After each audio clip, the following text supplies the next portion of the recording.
The afternoon sun hit hard on the highway as traffic stood still.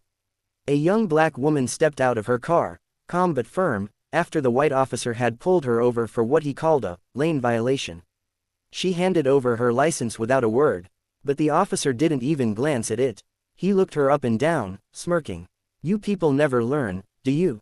he muttered loud enough for others to hear. She didn't react, just stood there, steady, her eyes cold but quiet. "Sir, I believe there's been a misunderstanding," she said softly. "Oh, there's no misunderstanding," he said, stepping closer, his tone mocking. "You think wearing fancy clothes makes you better? You think you can talk your way out?" He leaned closer until his breath hit her face, and then, without warning, he spat. The spit landed right on her cheek. Gasps broke out. A couple in a nearby car started recording. The woman froze for a moment, her jaw tightening. But she didn't yell, she didn't move, she just wiped her cheek slowly, keeping her eyes locked on him.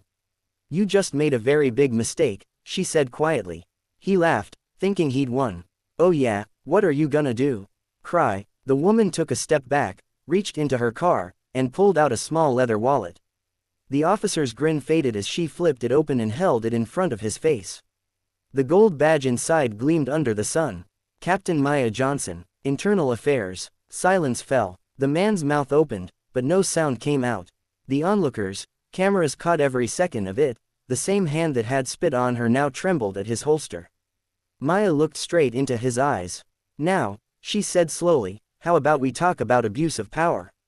And just like that, the officer who thought he was untouchable suddenly looked very, very small. The officer's face drained of color. He stepped back, stuttering, Ma'am, I didn't realize." Maya cut him off, her tone sharp but steady. "Didn't realize what? That I'm human, or that you just assaulted a superior officer in front of witnesses?" The people watching began whispering, phones held high. A man across the street shouted, "Yeah, record everything." Another woman said, "She's a captain." "Oh, he's done." The officer's partner, who had been standing by the patrol car, rushed over. "Captain Johnson, please, let's talk inside the car." Maya raised a hand. "No, we'll talk right here. You wanted a scene, officer, you've got one." Her voice didn't need to rise, it carried authority that made everyone go silent. The partner looked nervous now too. "Ma'am, this could go public." "It's already public," Maya replied, nodding toward the rows of phones filming. "And I intend for Internal Affairs to have every single angle." She turned back to the officer who had spit on her. "What's your badge number?" He hesitated, then mumbled, 2186. Louder, 2186. Maya took out her phone, opened the voice recorder, and said clearly, "This is Captain Maya Johnson. I am documenting the assault and misconduct of Officer Daniel Brooks, badge number 2186, during a false traffic stop and verbal assault." Brooks's jaw clenched. "You don't have to do this, ma'am." She took one step closer, her eyes narrowing. "You spat on a black woman because you thought she couldn't fight back. You'll learn today that rank doesn't make justice, it exposes it." A state trooper car pulled up behind them. Two troopers stepped out, confused by the crowd. One of them recognized Maya instantly and straightened. "Captain Johnson, what's going on here?" Maya didn't look away from Brooks. "Oh, just cleaning up my department," she said. The trooper blinked. "Ma'am, your department?" Her lips curved slightly. "Yes, and this officer just wrote his resignation."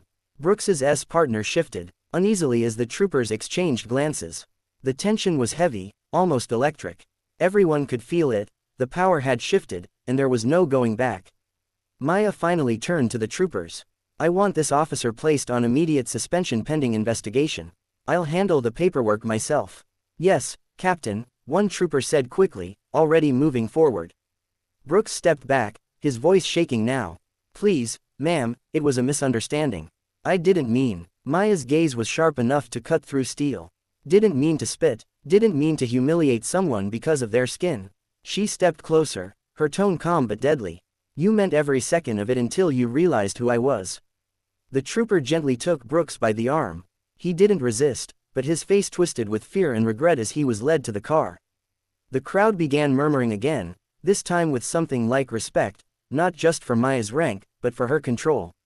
She hadn't shouted, she hadn't cursed, she stood taller than every man there, even in silence. A woman from the crowd called out, Ma'am, thank you for standing up to him. We've seen too much of this. Maya nodded slightly. No one's above the law, she said. Not even those who wear the badge. Just as the troopers started to drive Brooks away, another black SUV rolled up. The door opened, and out stepped Chief Donovan, her superior. His face was tight with confusion. Captain Johnson, what's going on here? I got 6 calls in 5 minutes.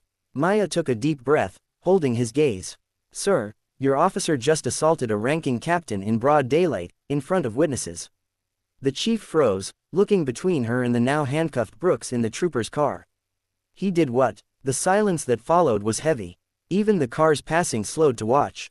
Maya folded her arms, her voice low and deliberate. It's all recorded, and I'll be submitting a full report, along with every video from the witnesses standing right here. The chief's face hardened. Understood, Captain. Handle it by the book.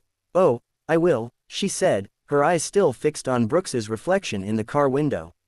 For once, the book's about to hit back.